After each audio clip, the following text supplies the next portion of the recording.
Chapter 1, To Build a Pond. Hey guys, Grey Wolf here. Welcome back to episode 2. Today we continue to build our construction empire on the Let's Play account. And today's contract is actually going to be building a pond for one of the local residents of Pecklingham Z. So let's get our backhoe and our dump truck with the crane and head right down to the job site. As you can see, I like to start all the contracts off at the home base and make our way through town. It's a good way to show off your construction company. It's a great way to show other people in the community who you are, what your construction company's name is, and what you're all about. Your best business cards are going to be the work that you leave behind in the neighborhood and the results that they see when they're finished. They're definitely going to be contacting you for more contracts. So here's our contract. It's way over here on the other side of town. Not too far from the materials trader and not too far from the deep vehicle dealer. So if we need to rent any vehicles for this contract, it's not going to be too much of a hassle. Now that we're on our way through town, remember to look for traffic. Check both ways because you never know when traffic's going to pop out of nowhere. And I will see you when we get the MAN TGX truck there and start hauling some dirt.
Chapter 2, Remove Excess Soil. So here we are, we're at the construction site finally, and the first order of business is going to be to level out the soil on the property. And of course I will be using the backhoe's bulldozer function, the one I mentioned prior. And as you can see, it's just a trick of putting the blade down into the soil and using it to push the soil up into a mound. Now once it's into a mound, I can then use the wheel loader function to load the soil. This makes doing any excess soil excavation much easier and a lot more effective while doing these contracts. It can also be a great way to excavate areas that need to be dug out, like small pits for pools, or when you're doing some small-time landscaping jobs and you need to dig out a spot for a parking lot or for a walkway. And now you see that I have pushed all the soil up into a mound. I can easily excavate it with the wheel loader's bucket and dispose of all this soil in the back of my Mueller? You know, I never get that name right. So we're just going to dispose of the soil in the back of the dump truck, the MAN TGX, and remove this soil off the site and into the gravel plant.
I believe that says Mealer Kipper. Okay, I'll quit.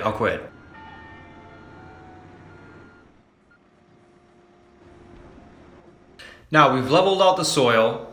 The ground is pretty much flat. The next part is going to be to take the soil off of the site, which means we get to have a nice little stroll through Pecklingham Z down to the gravel pit. So sit back and enjoy the ride, and I will see you all in the next chapter.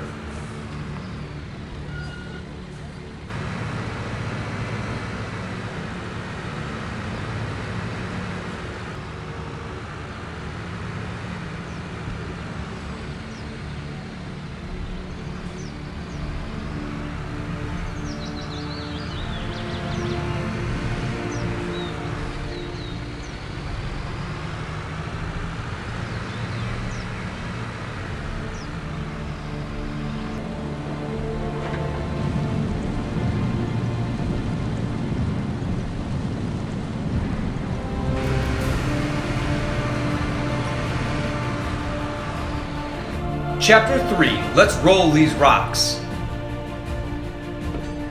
So now we need to remove these rocks that have been laying around the property so that we can continue the construction site without any excess debris. These rocks also don't look very pleasant on the property, and I'm sure they're not going to go very aesthetically pleasing with the pool, unless of course we add them later. But for now, we're going to be taking these down to the gravel pit so they can be crushed up into little stones and used as gravel later. Ironically, we're going to be putting gravel on the property at the end of the contract, so I believe that's what these rocks are going to be used for. Kind of a funny twist, almost ironic, right? So we're going to load these up, and I'll see you guys down at the gravel pit to drop them off, and we'll be on to the next thing.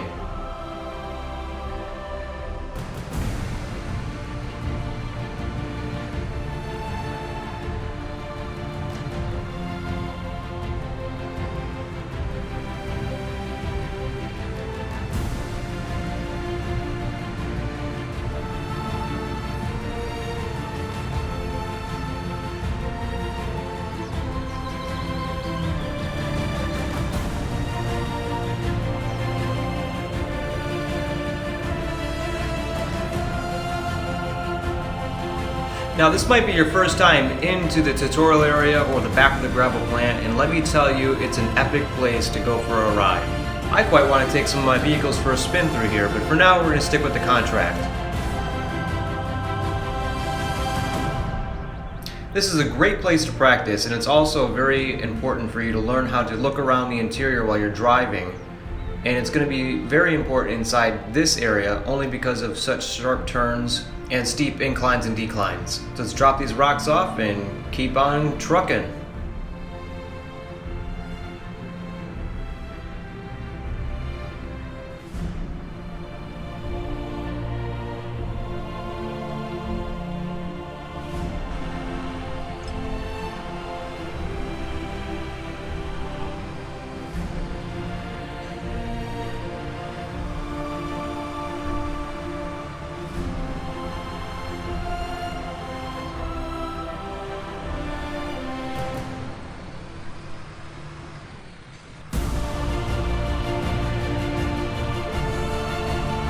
This gravel pit is epic!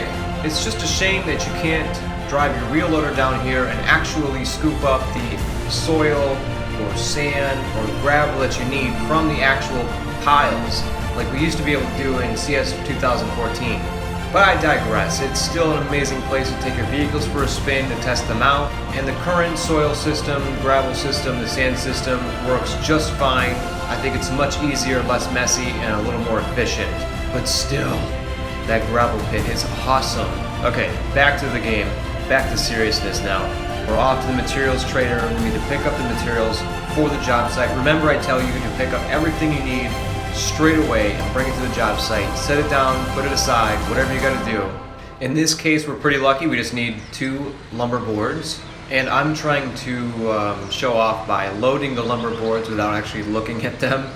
Don't try this. It took a little bit longer than it actually looks on this video. So once we have those lumber boards, we're gonna lock them down on the back of the truck. We're gonna head off to the construction site. We're gonna put them down in place, and then we're gonna get on to the next thing.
Chapter 4. Prepare for the pond.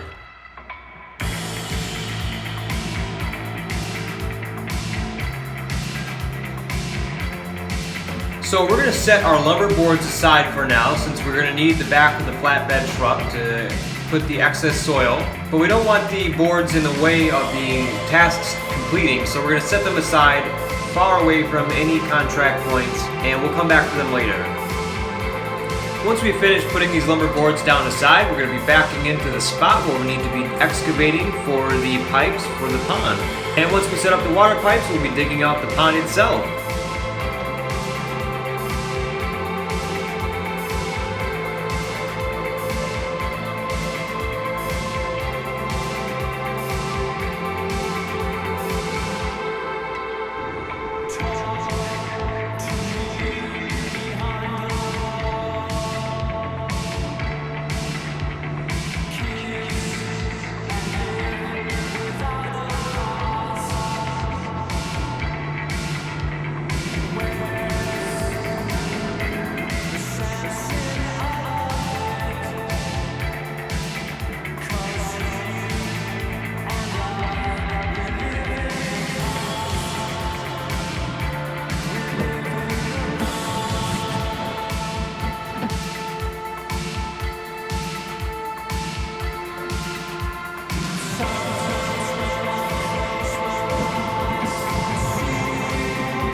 Now when excavating, I prefer that you don't color within the lines per se. Excavate outside the yellow lines, that way you know for sure all the soil that needs to be dug is being removed. Now it's time to place down the pipes, so we're going to use our backhoe's crane function to set them in place. And once we finish this, we'll be on to digging out the pond.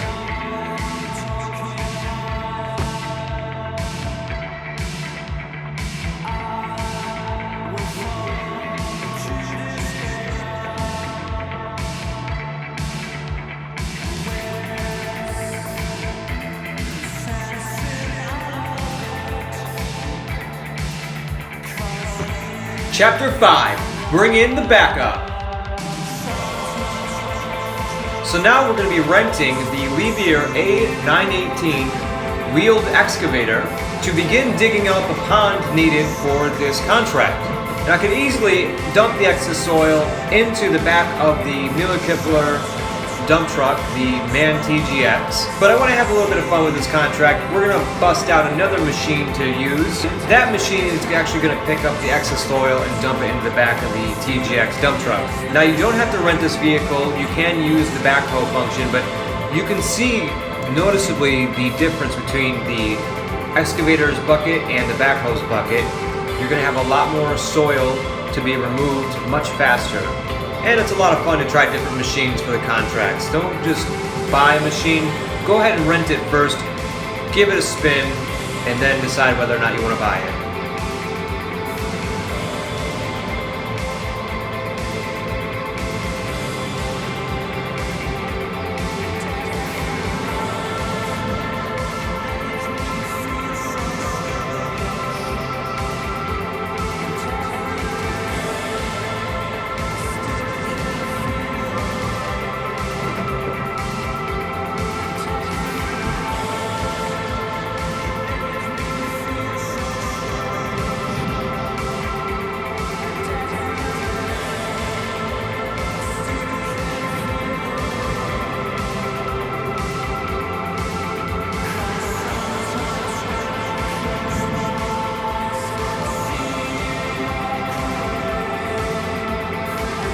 As you can see, this part of the task, this part of the contract takes quite a bit of excavation, so using the larger bucket on the wheeled excavator definitely helps move this task along, move this contract along, and we all know time is money.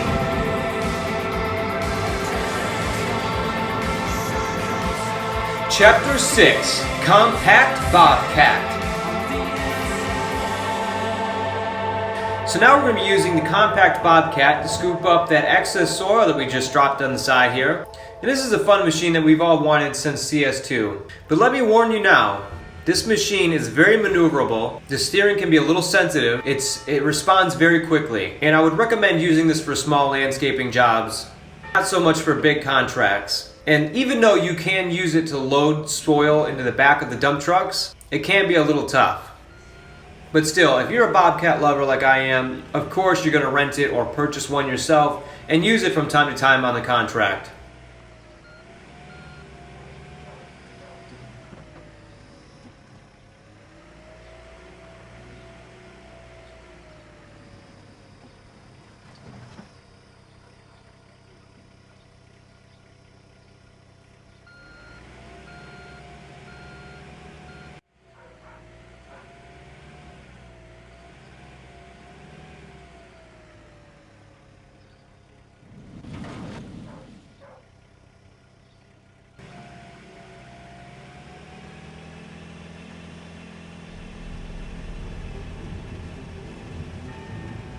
Now let's go ahead and go into the interior cab view. There we go. And get a good look around inside this machine. Now again, dumping the soil into the back of the dump trucks with this machine can be a little tricky, especially in cab view. You have to get right up to it. But it is still so satisfying to use this little machine. And if you learn the controls, it's a lot more fun to use. If you're not so used to managing your controls, your steering sensitivity, putting very little throttle into the controls, then using this machine is going to be a little aggravating. What I recommend is while you're pressing up on the joysticks to drive forward or backward, just give it very little throttle and learn to control it. Put about 60 to 75% of the throttle into the machine. And the same with backing up or turning it around. Don't just jam those controllers down and try to get it to go backwards as fast as you can, unless you know exactly what you're doing. Now we're almost finished cleaning up this excess soil that we left behind, and then what we're going to have to do is move our Caterpillar 430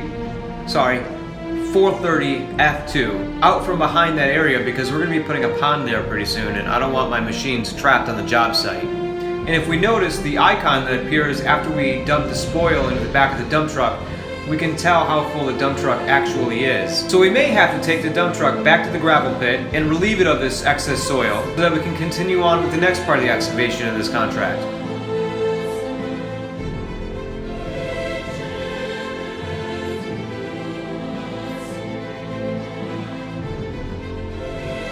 Chapter 7, Excavate and Vacate. Now, like I said, we're going to be moving the 430 F2 out of the area, but we're going to scoop up some of this excess soil as we do. And since our dump truck is going to be full of soil now, we need to drop it off at the gravel pit so that we have more room to scoop up the rest of this pond that we'll be making. And make sure you always use your blinky light at the construction site so that you make it very clear that you're here and to stay clear. That was a fail. I'm no contractor Seuss. So let's just get back to the construction. We have no time to make rhyme. Okay, I'll stop, I promise. Alright. Now it's off with the MAN TGX truck to the gravel pit to drop off this excess soil. And once we return, we'll be visiting the A19 again, the A918 again, to finish up this contract. The Levier excavator is quite a fun tool to use, and I look forward to using the other ones further on in the contract and further on in the company's long construction history. Now I challenge you, if you ever would like to continue excavating beyond what the task allows, to keep your construction vehicles within that blue tape. And if you do so, you actually have the option of free excavating, so you can continue to dig beyond what the task allows. Up to your heart's desire, of course, and much to your company's detriment because the finance cycle is ticking. Remember, time is money, guys. So I'll be quiet now, and I will let the driving do all the speaking, take a glimpse around town, and try to spot any more of those hidden Easter eggs. Take note of where they are and try to find them in your own game.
Now that we're back at the construction site, let's continue the excavation for this pond. We'll be jumping back into the A918, and as you can see, I already situated it in a way that I can use it to excavate and then dump into the back of the MAN TGX Mueller-Kipler truck.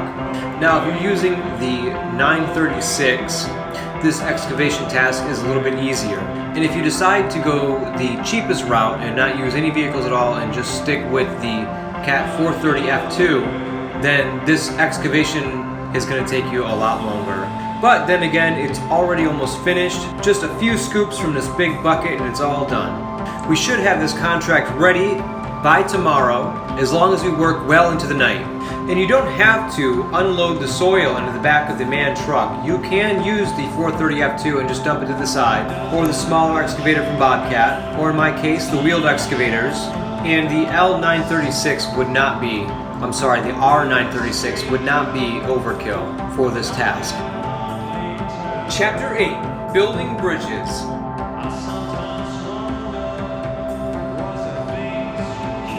Now remember how we put these two lumber boards aside for later? Now it's time to use our MAN TGX Palfinger PK 27002 crane. This machine is so versatile, being both a flatbed, a dump truck, and a crane.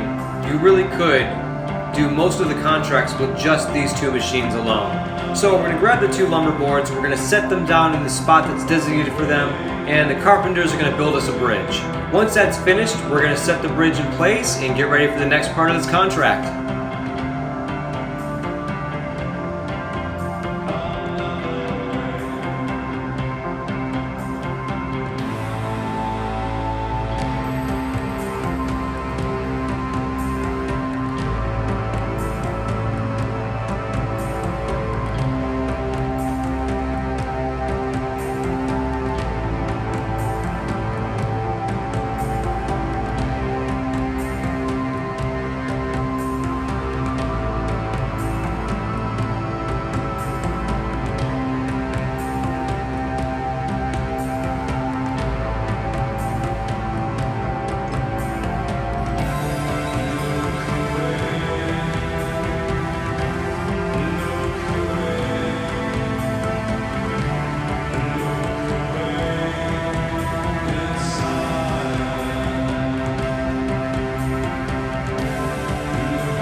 Now, unfortunately, I did not guess. The depth was a little off.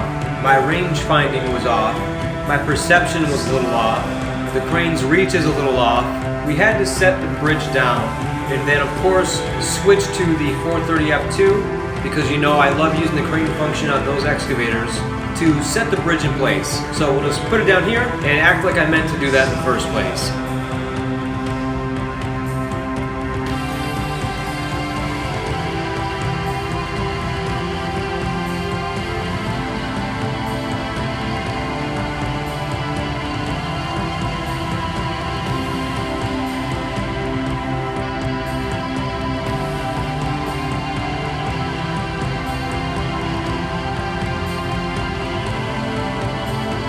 Now I'm just going to back in here and just tuck it right into this corner. That way it's nice and close to the bridge designated area, and I don't have to overextend or underestimate the distance between the backhoe's arm and the bridge where it's supposed to be. Now the pool is almost finished. Once we set this bridge in place, the general contractor is going to tell us exactly what to do next.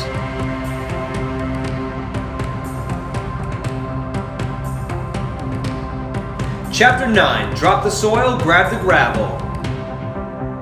So we're off now to the gravel plant to get rid of this excess spoil that we've got in the back of the truck. And once we get there, we're going to be picking up some gravel to finish this task. And if you remember at the beginning of this contract, there were those 4 boulders that we picked up and brought down to the gravel plant. Well, we've ground them down and we're going to reuse them to fill in the walkway to the pool. Talk about being resourceful. I guess it was fate for those rocks to be there in the first place. Life has a funny way of going full circle. Now remember, when using cab view and you want to back into the excess spoil, pull up close to those trees so the reverse camera kicks in, and when you think you're close enough, stop, and then check your secondary window and look for the white vehicles. If you see the white vehicles, you're in the right spot. If you're too close to the wall, the soil won't drop out of the back of the dump truck, and you'll be sitting there for a couple seconds wondering why nothing's happening. So I made a nice 810 CR for that, and that is going to go towards the gravel that we're about to purchase as well to finish this contract. And I will see you guys at the construction site.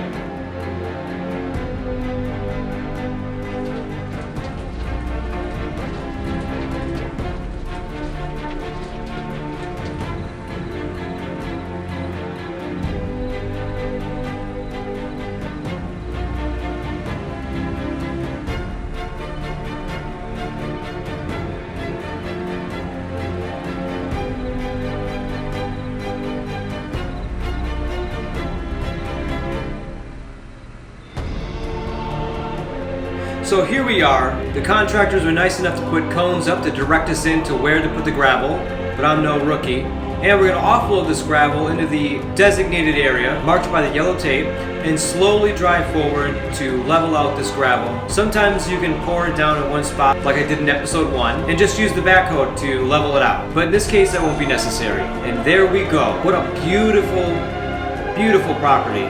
Did a great job, guys. Thanks for watching again. Look out for episode 3 coming soon. And don't forget to watch out for Construction Simulator 3 Hardcore Mode. Give this video a like, subscribe, follow us on Instagram, and I will see you guys in the next one.